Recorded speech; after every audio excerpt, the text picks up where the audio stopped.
السلام عليكم ورحمة الله تعالى وبركاته. إخوتي إن شاء الله تكونوا بخير. جولة في السلاكة. البارح نعت لكم خيول، اليوم ولينا الحساسين.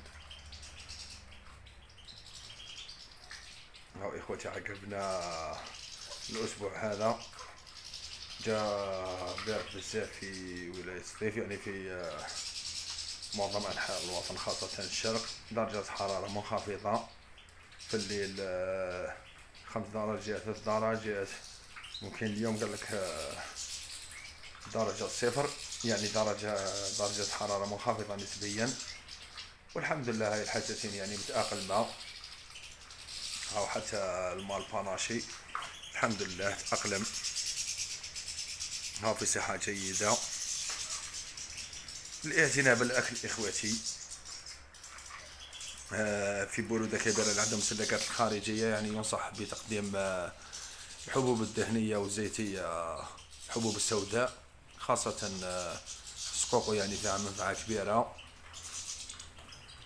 الحار إخوتي شوية خيار، سما قد ما يتغدى الحسون مليح راح يقدر يعني يرفع درجة حرارته.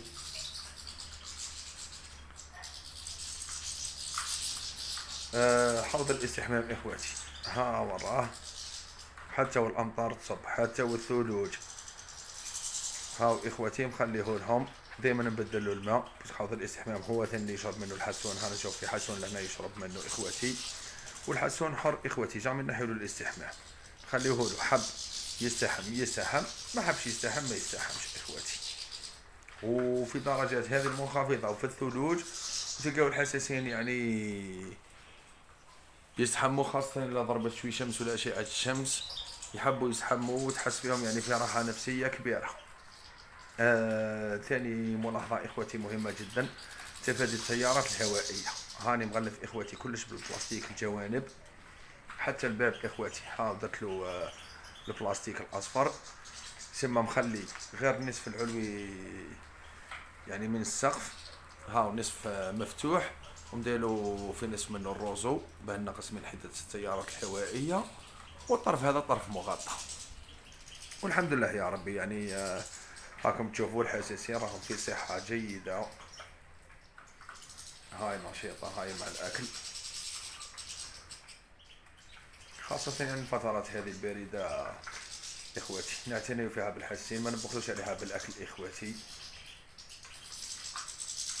جدوا إخوتي الحبوب الدهنية والحبوب السوداء يشكيو منها الناس، يقول لك يديروا مرض الكبد.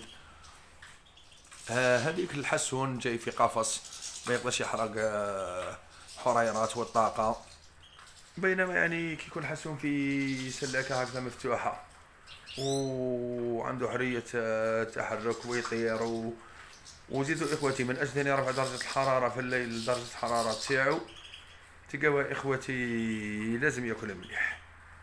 تسمى بين التغذية زعما في الصيف وبين بداية الخريف ودرك في الشتاء، يعني في البرودة الكبيرة مليحة إخوتي توكلهم مليح.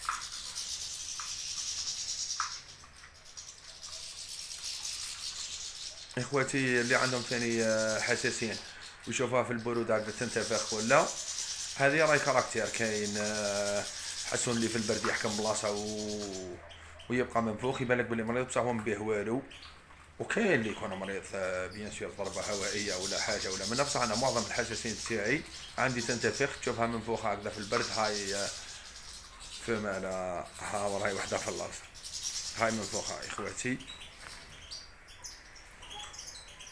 بصح إن شاء الله في صحة جيدة.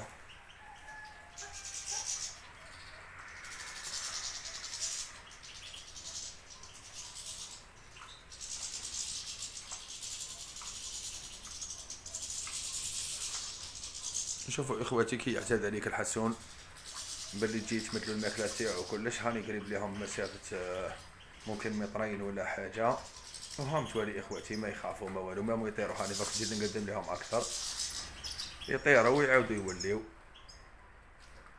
هام إخوتي سما لهنا تفهم بالحسون حاس بالأمان في السلاكة، من جهتي أنا على بالو باللي ما نضروا منازيح.